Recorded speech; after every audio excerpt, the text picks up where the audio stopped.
Welcome back to my YouTube channel. This is Engineer X. Sa first chapter ng Geotechnical Engineering short course, no, is regarding soil properties. So before natin makuha yung mga soil properties na yan, kailangan muna natin alamin yung concept ng mga parameters, no.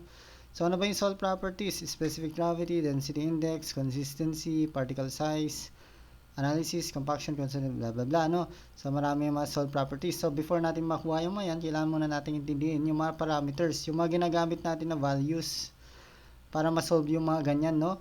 So ayan, ano ba yung mga yun? Actually yung mga parameters natin makukuha lang natin dito sa diagram na to, no. Ayan, yan yung diagram natin.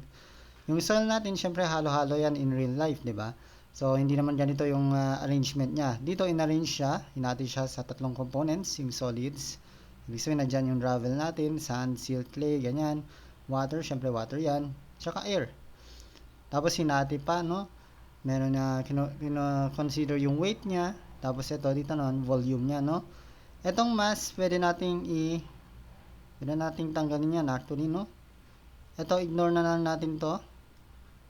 Ayan, i-cross out ko to kasi mass yan, no? Times mo lang ng G, yan na yung weight, redundant lang siya, no? So, panggulo lang. Ayan, so tinanggal ko na. Ayan. So, yung mga parameters na sinasabi ko para malaman natin yung mga properties niya, dito natin makukuha yung iba, no? Marami tayong makukuha ang parameters galing dito lang sa figure na to.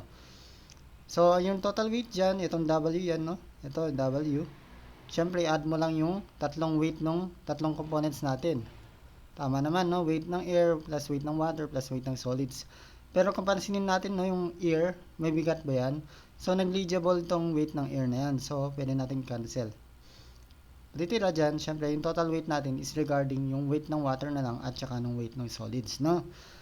So, paano naman sa volume? Yung total volume naman natin, syempre, total mo lang din yung mga volume na ino-occupy ng ating air, ng water at ng solids. Yung volume na ino-occupy ng air at saka water natin is pinagsama nila yan, no? Tinawag na volume of voids. Siyempre naman yung voids natin, pwedeng air or water yung laman. So, yun lang yan, no? Okay?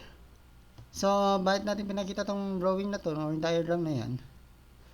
Diyan tayo kukuha ng parameters, di ba? Sabi ko nga kanina, parameters natin, makukuha natin dyan. Unitless ratios. Anong ibig sabihin yan? Mamaya, no, dun sa mga next na videos natin, gagawin lang natin, magre-ratio lang tayo. Ibig sabihin, may numerator, may gagawin tayong numerator dito, tapos may gagawin tayong denominator.